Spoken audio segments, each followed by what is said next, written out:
je suis Christelle Lissy de la chaîne Académie de la Nouvelle Conscience. On va parler aujourd'hui de l'autonomie. Qu'est-ce que c'est? Qu'est-ce que ça implique sur différents plans de mon être?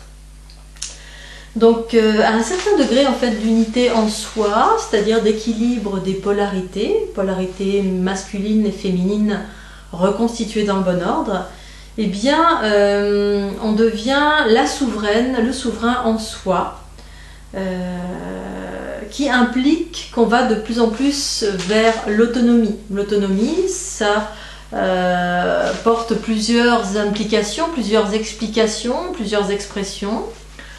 C'est l'autonomie d'abord au niveau de notre discernement, c'est-à-dire qu'on s'en remet à son autorité intérieure de plus en plus, plutôt qu'à une autorité extérieure.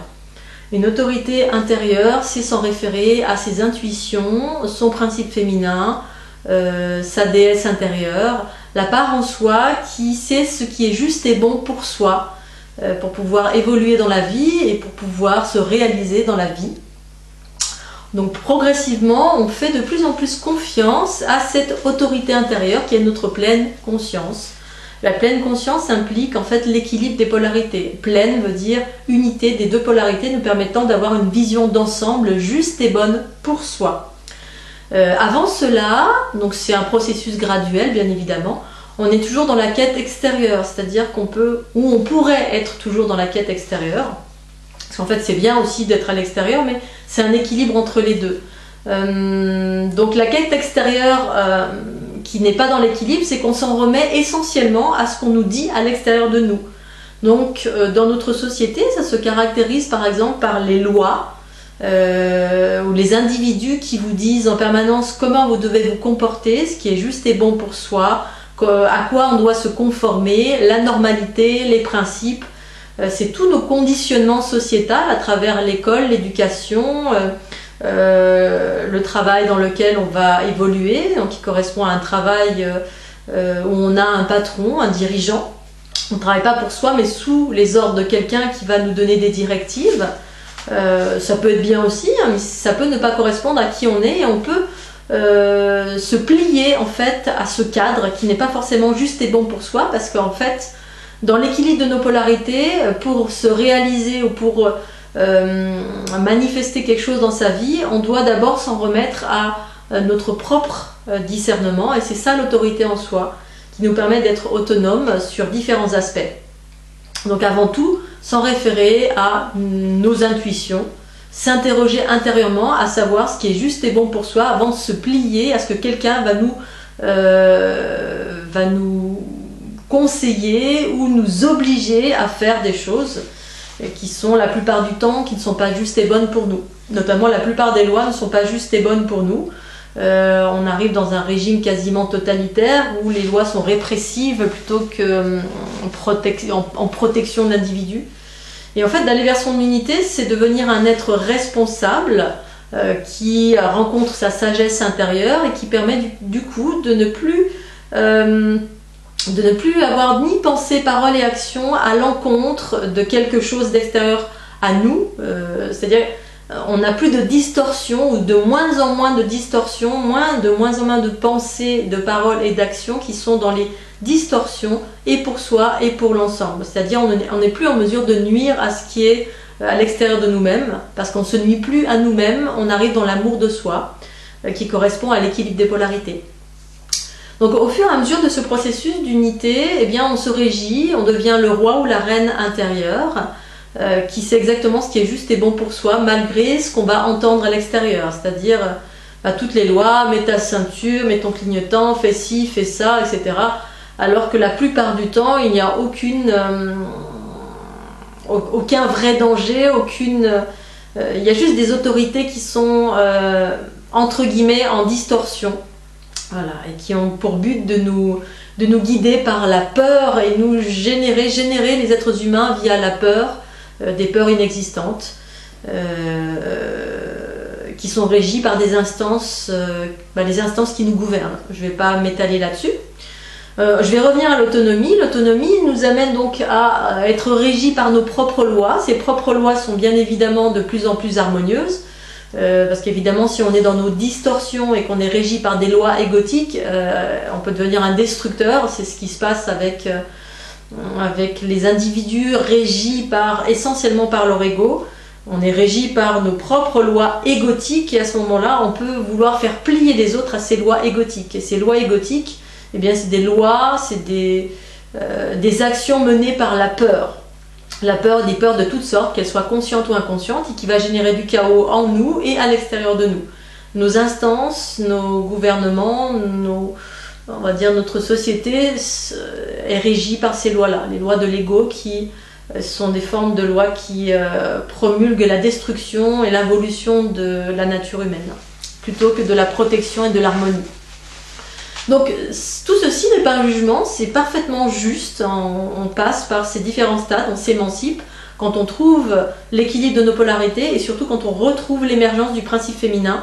Le principe féminin en soi, c'est l'information originelle qui est notre conscience originelle source, qui est pure sagesse, information, harmonie, et à laquelle on se réfère de plus en plus, qui nous amène vers l'autonomie. Et l'autonomie, c'est une forme d'émancipation des lois injustes, c'est-à-dire des lois de la société. On est en mesure d'observer très clairement ce qui est juste et ce qui n'est pas juste en regard aux lois harmonieuses unitaires, dites unitaires. Unitaire, ça veut dire quand les deux polarités en soi se sont réunies, on est dans des lois, les lois du tout unitaires. C'est le principe féminin qui dirige et le principe masculin qui manifeste. Et donc ça nous amène à de plus en plus d'émancipation des lois extérieures qui nous disent comment nous comporter, quoi faire, dans quel contexte on doit évoluer, une maison, des enfants, une voiture, un crédit, travailler, parce qu'on doit correspondre à des normes qui ont été dictées par les lois égotiques de nos gouvernements. Quand on commence à comprendre que toutes ces lois sont erronées, parce qu'elles sont originées par l'ego collectif de notre planète, on va dire d'une façon générale, eh bien on s'émancipe. On s'émancipe parce qu'on s'émancipe de nos peurs, de notre propre ego. Et du coup, on commence à prendre ce qui est juste et bon pour nous, dans la société, mais également dans autre chose. Donc, j'ai rencontré de nombreuses personnes qui sont très désireuses d'être libres, d'aller vers de plus en plus de liberté. C'est ce qui est en train de se passer là maintenant au niveau de la France et peut-être du monde entier. La liberté se traduit par être de moins en moins pressurisé. Qu'est-ce qui nous pressurise dans notre société? Eh bien, la plupart des gens sont pressurisés par le manque d'argent.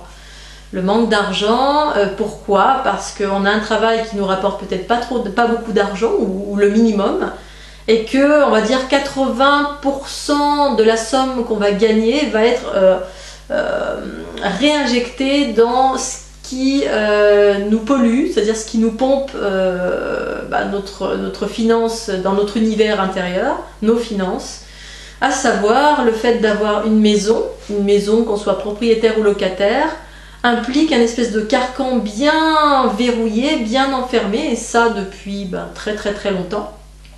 Et on pense qu'on ne peut pas déroger à cela. Évidemment, ça implique un changement de vie, ou pas, d'aller vers l'autonomie, c'est-à-dire qu'on va, en tout cas en ce qui me concerne, je suis allée vers de plus en plus de simplicité, c'est-à-dire la conscience qu'au final je peux être très heureuse en étant dans la simplicité, en ayant très peu de choses, c'est-à-dire que le minima, un homme pour vivre ou une femme, un être pour vivre a besoin de... Il y a un corps, mais on va dire que le minima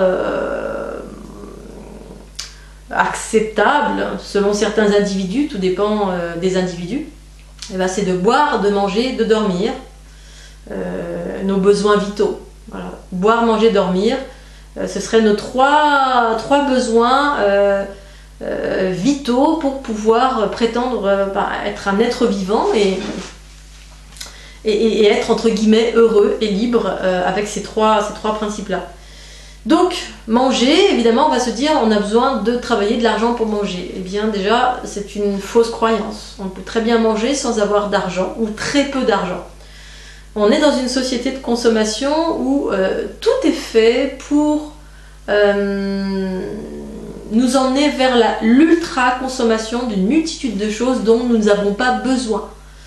On peut manger très peu et sainement, particulièrement, sans se ruiner, en réduisant déjà l'apport quotidien de nourriture. Lorsqu'on a la chance, en tout cas, d'être né dans un monde occidental, on est dans pléthore d'abondance sur tous les niveaux, à tous les niveaux. Et donc, quand on va vers cette autonomie en soi, à force d'équilibre, eh bien, on peut s'émanciper de ce rouage, cette abondance qui est une surabondance qu'on nous a, dans lequel on est né, on nous a enseigné aussi, et surtout que tout est offert pour qu'on soit, tout est fait pour qu'on soit dans la surabondance, la surconsommation d'une multitude de choses dont on n'a pas besoin.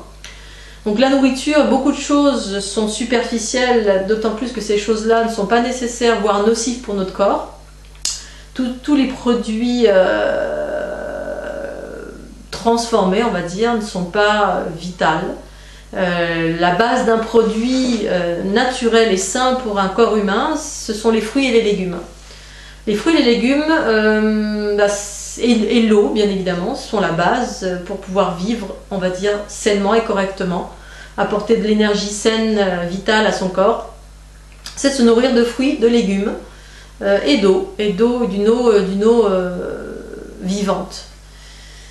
Et c'est pas ce qui se passe la plupart du temps, c'est qu'on va surconsommer une multitude de choses qui ne sont pas ni fruits, ni légumes, ni de l'eau. Donc déjà, on est en surconsommation. Ensuite, on a une multitude d'autres besoins, des faux besoins, reliés à notre quotidien, notamment le fait de vivre dans une maison implique justement qu'on va être pompé à la base sur notre salaire minimum qui va majoritairement partir dans ces services qui normalement devraient être gratuits.